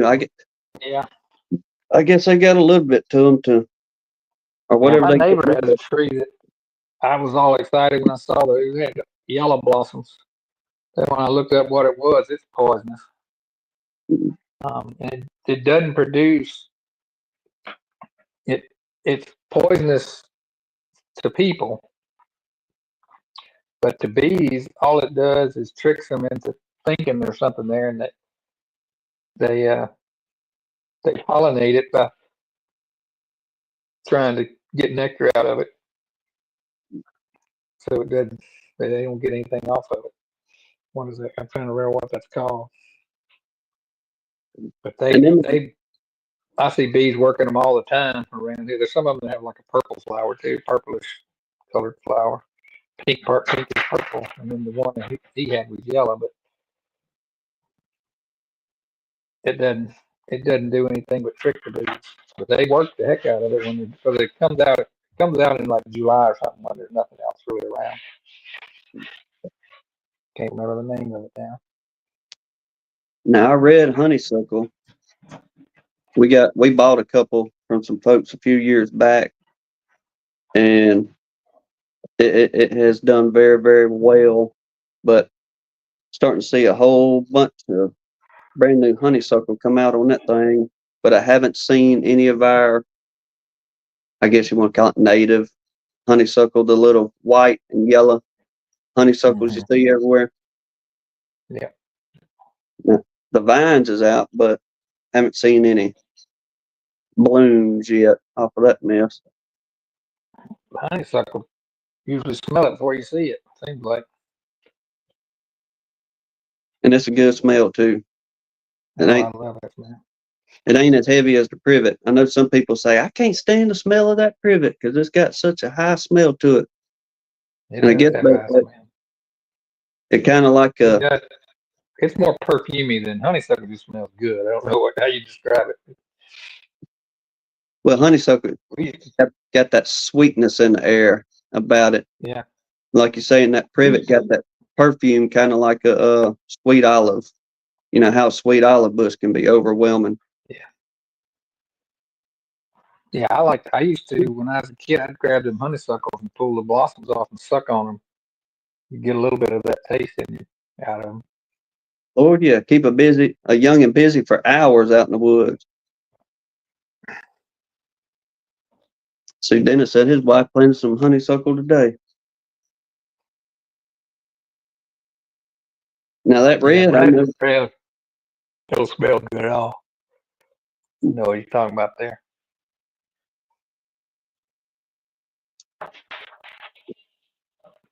I don't mind the privet smell. It is strong though when you get right up next to it. Yeah, I like it too. It puts a good aroma in the air, but It don't last. They don't bloom but about a week. And it's gone. Shit. Uh-oh. Did you hear that?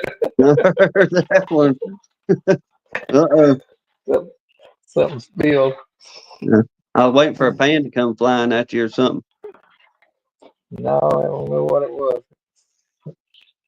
Well, She's got Keith, her headphones on. She don't even know she cursed on the Sunday on our fellowship Sunday night fellowship. Sunday night fellowship. Mm, mm, mm. Y'all pray for her. Right for we will. We will. Uh, Yeah, yeah. uh, If I could high five you right now, I would, Philip. bless her heart, she's over there cleaning the kitchen. I don't want to get too upset about it. Yeah, you better not rattle that cage right now.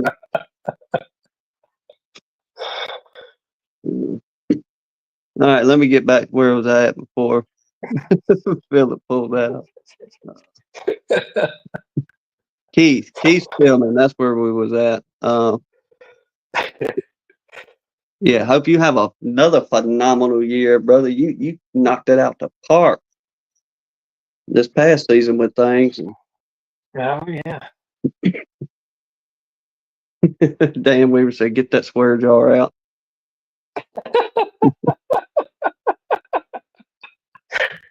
Forgive and forget. Oh man, I wish I could capture some of these and go back and show them to her later. She still don't have any idea what she did. She's over there with her headphones on, listening to something else. So Keith, how many colonies do you have?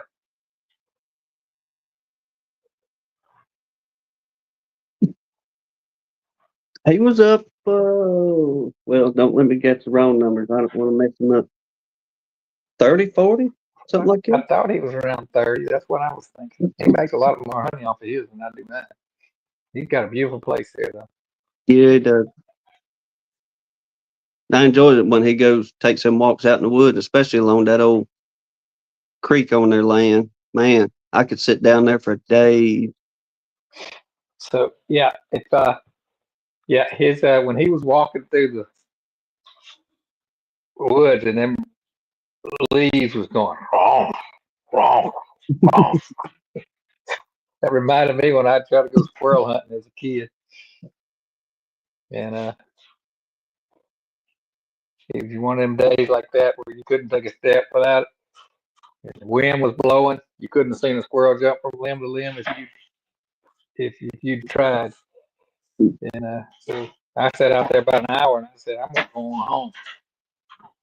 But as I was walking out the woods, there was a little old young boy, about 10 years old, and he had squirrels tied all around his waist, looked like a hula skirt.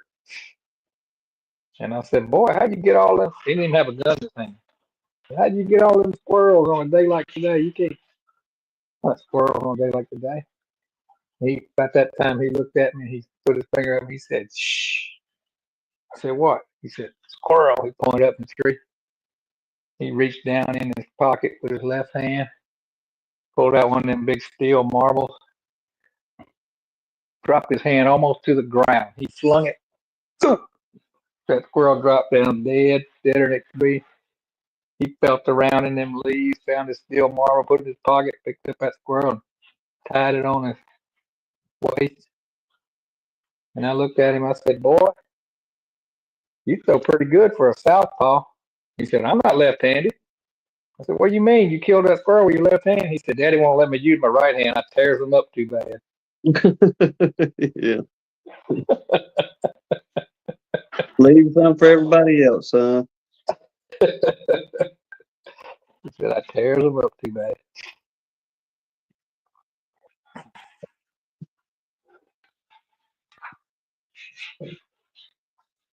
Well, Keith, hold on, brother, because Laramore's cranking on up, and you over there, y'all about in the same neck of the woods, state-wise. Maybe it's a good thing you go ahead and got to jump on your stuff, what he's dealing with, which is a good thing.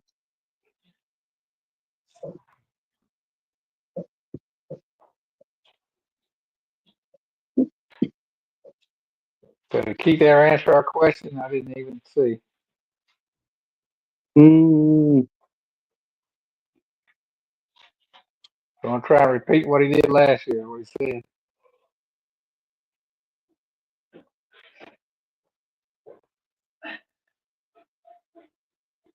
yeah.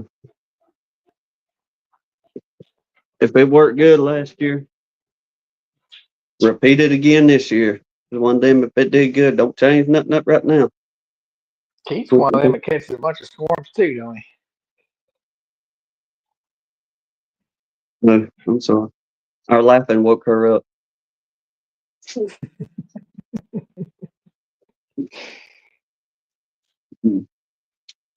I'm sorry. We're about to wrap it up so you can get back. Both of us gonna get sleep. Hopefully, sleep good tonight.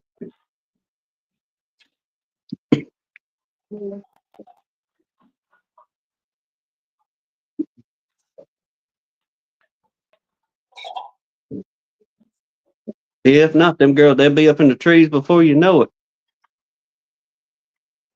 Yeah, I think we know one of them about to swarm.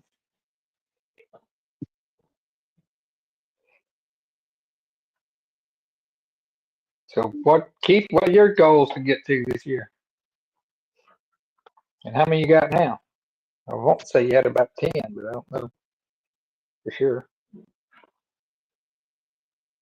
Good night, Paul. Yes, take care. Hey, y'all, Paul's gone. Let's give away a high. Let's give away Y'all ready? a high box. Philip's giving it away. Y'all see that sheet of plywood he was cutting on out there? Surprise! That's right. As soon as Paul gets out of here, we'll give it away. We know he'll win it. Yeah, that's all he needs is another free hive, huh? That's right.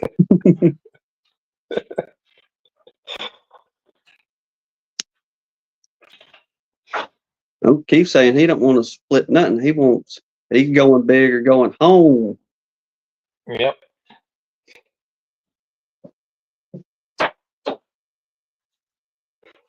Well, If I don't split them, they'll split themselves.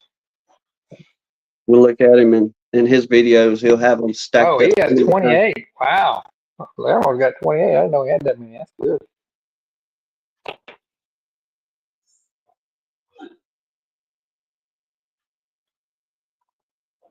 Brother, you shouldn't have no problem, really, unless just things go afoul in nature somewhere to get to that 40 or 50. Dennis asked me if I ever tried a demo. I tried two. I think it was year before last, Dennis, and I totally failed at it. One of them, somehow I killed the queen in. They had to requeen themselves. The other one, I think I did it right because they did make a bunch of queen cells in the top.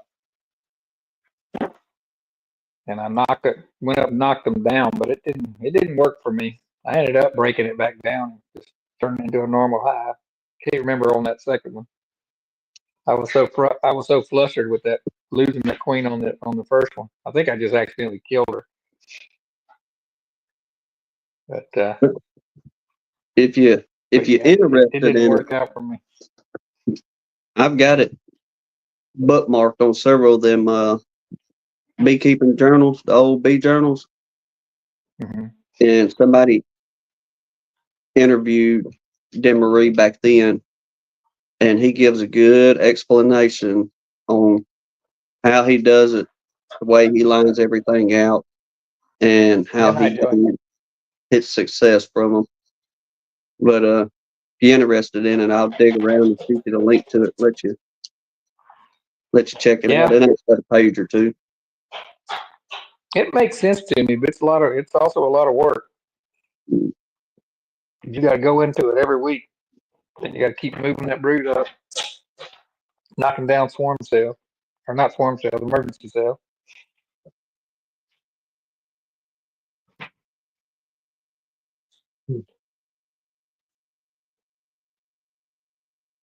Well, look at my notes if I lost anything.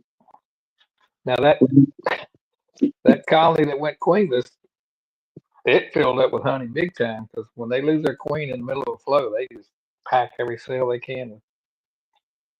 And of course, that's down in the brood box where you don't want it, but they definitely did start filling it up. Keith says he got 6 swarm boxes up. See how it goes. That's all him setting it. He had videos setting those up. Yeah, I want to put up 20, but I don't know if I'll get to it. I'll get up at least 13 to 15. So no, I'll get up at least, yeah, probably 15 at the minimum, but I like to go 20. I just want to know so I can catch Joey. Well, he ain't got on any yet, has he? He put up some boxes already. Oh, He yeah, put up yeah, 3 or 4. yeah. He always says he's not going to put any up, but he does. But I like how he does on his boxes there. What do you call it? He's got that French cleat on back of Yeah, him, it's easy. and just boom, and you're gone. Hold on. Yeah, I'll show you. Mine's the opposite of Joey's. Mine's super complicated. I just built 4 or 5 of them. Yeah, I'll show it to you.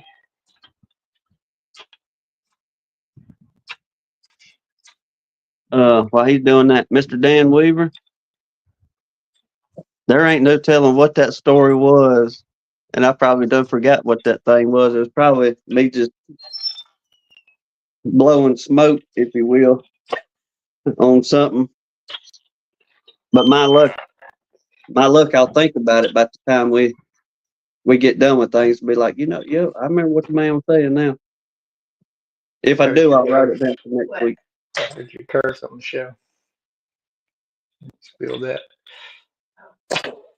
It was upside down and sink. You need to get the swear jar out. Yeah. Hey, tell her we take Venmo.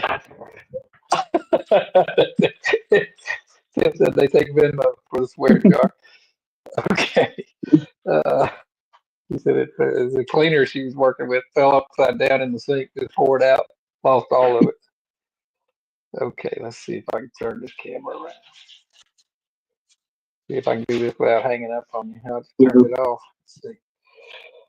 Let's see. Settings. Yes, explanations. That's what it was. Explanations.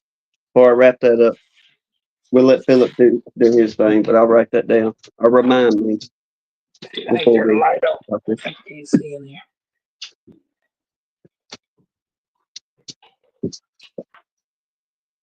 There we go. All right, let's see this thing.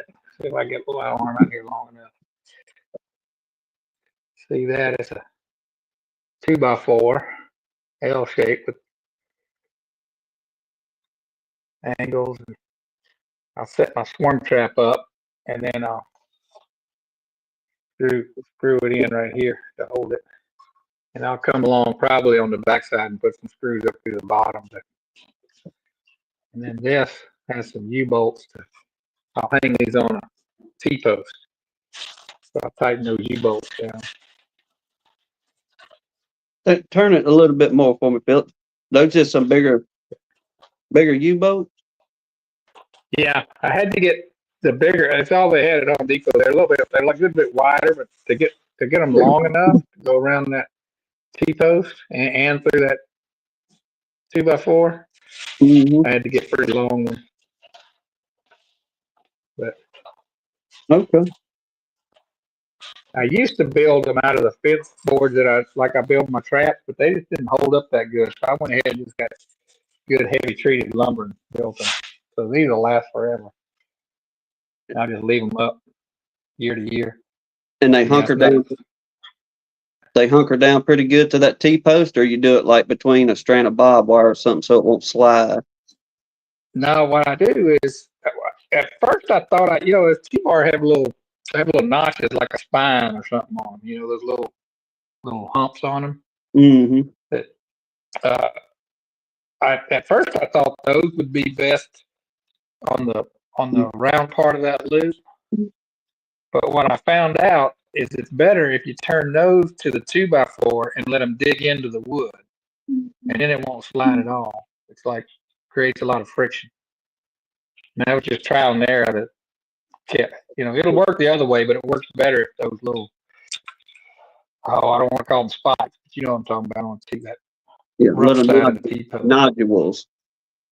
Yeah, little nodules. If you run them into that wood, they'll dig into that wood and it won't go anywhere. Okay. It won't slide at all. That's a good thing, because one of those swarm traps, or a couple of those swarm traps I'm wanting to put up, is where we got that big swarm last year, that late season swarm. And but the majority of that, I'll say 99% of that man's land is open cattle pasture. And I was trying to think of a way to rig up. And besides put something on, his bracing posts that are wood. Let me get this in. Okay, there we go. But we're trying to keep things off his bracing post. And I was like, shoot, there's 10,000 T-posts out here you could hang on. But using them U-bolts, brother, that's genius to clamp right on the side of a T-post. Yeah, I like the T-posts because I was hanging them on trees and fence posts. And you don't need that for if you put it on like a regular wood fence, it works good.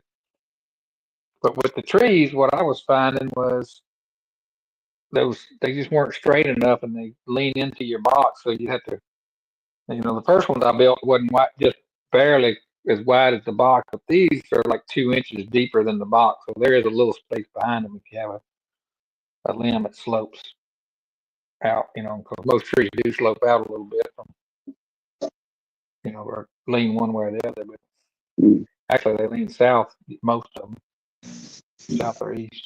But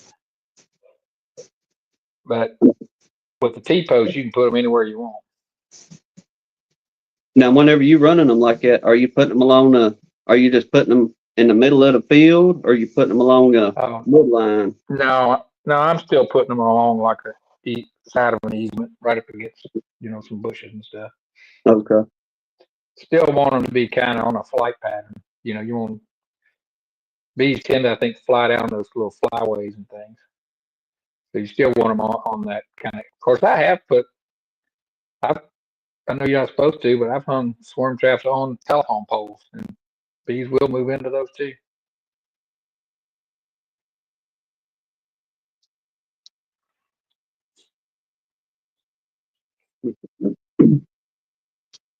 We're going to stick one right out in the middle. We're going to stick one right on. He does have one edge of wood line up his neighbor's house. And I'm going to try to put that thing between him and the neighbor right there on the wood line. Then I don't know if any of y'all remember that video, but just panning out in that field, it's field for days. And we was going to put something out there in the middle too. I remember that video. Y'all did a couple of videos where they was on those T-posts on the middle of that field. Thought that was really strange. But that's where they decided they wanted to gather up. Yeah, both of them. Then when we went back the next day, he said he found some more out there. And Hannah was vacuuming them up off the other T-posts, and they was probably about 75 yards apart from each other. But we went down about 5 T-posts. And man, it wasn't much, but there was a cluster of bees on every single one of those T-posts. So you figure about a 50-foot span, there was just a little bit of bees hanging out on them T-posts. And I was like, there ain't no way y'all had that many blasted queens, come in and light. But that's strange. That's really strange.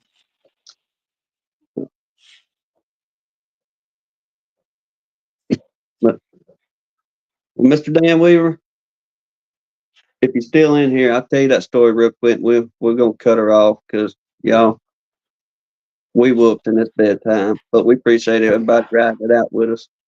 But the other week we had Ollie, and well, it's the week of my birthday because he come and hung out with me on my birthday, and he kept asking me, "Well, Uncle Tim, you want to do this, or Uncle Tim, you want to do that?" And Told him, I said, Bud, I said, tell you what, we'll just take it easy today. We ain't going to do no work around here or anything, because usually he's pretty good about wanting to help me do stuff. And we rock on the whole day, just kind of taking it easy. He'll get in his game a little bit. Well, it got time to go meet his mama.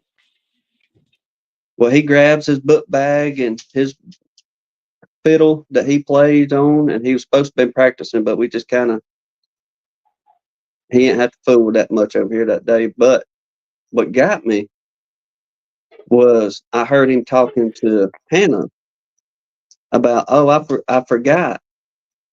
Well, I chimed in. I was like, what'd you forget, man? And he hesitated. Well, we get him in the truck and we go to pull out the yard. And as I'm getting back in after locking the gate, I turn around and ask him again. I said, well, what'd you forget, Ollie?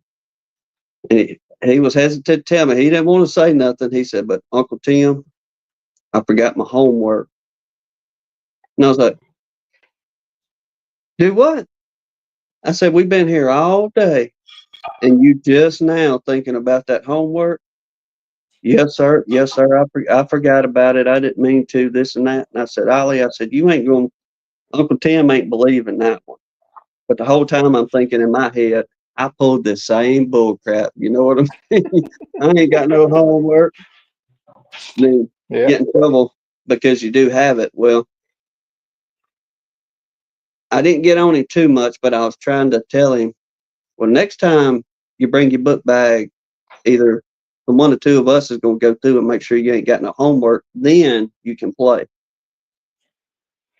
Well, we hear him mumbling under his breath in the back there, and we hear, I got to figure out an explanation to tell Mom.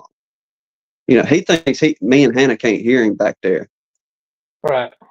And we're like, probably got an imaginary friend. You tell him. Yeah. What would you just say? You got to figure up an explanation. He's like, yes, sir, I do. I got to figure up an explanation for Mom. And I said, so your explanation is you're going to tell your mama a lie? No, sir. No, sir. It's not a lie. It's an explanation. I was like, okay, I got you. We'll let you deal with Mom whenever you get with her, kind of thing. So me and Hannah, the last few weeks, if something comes up, you know, I'll just look at her and tell her, you know, let me give you an explanation on whatever it was that went on. Give me a little time to come up with my explanation. Yes, sir. It's not a lie. It's just an explanation.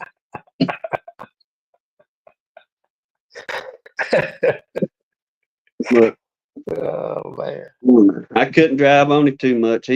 He's a good boy, smart as a whip.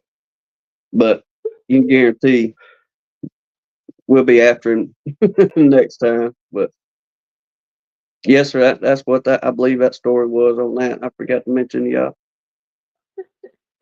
But no, I was the same way, man. Boy, I'd go into a panic before school because I didn't do that homework. I knew all day when I was playing before I needed to be doing it. But I didn't worry about it too much till I was on the way to school, and then I panicked. Steve said he's a future politician. Yeah. With that kind of talk from an 8-year-old, I wouldn't doubt it. The boy is too smart for his own good, as they say sometimes. So he'll question me about stuff, and I'm trying to give him a good direction and where he'll understand. And I'm not going to say what the subject was, but Hannah and I was on a subject with him not too long ago.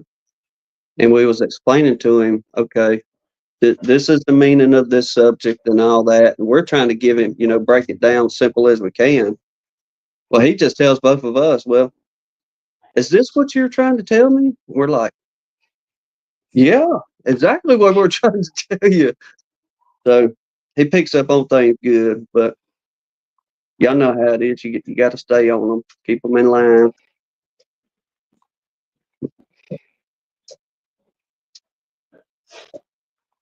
Oh, I'll give him some tales, Steve. Like some of them tales I'll throw at Hannah about different stuff, you know, about seeing Bigfoot, or do you believe me on dinosaurs running around whenever I was growing up, or whatever the case may be. But he's starting to get pretty good to figure out which story is true and which one has some truth but more filler than truth in it.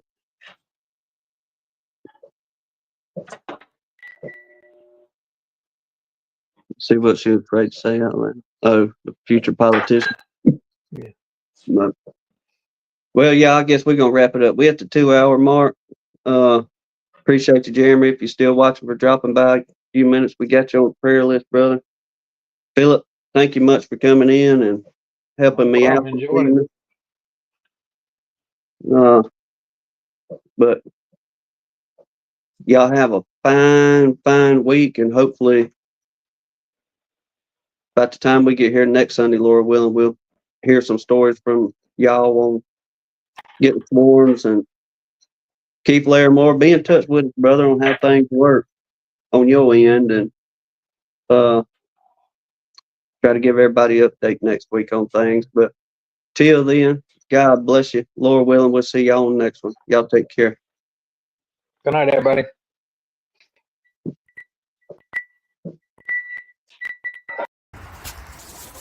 Well, guess that's it for today.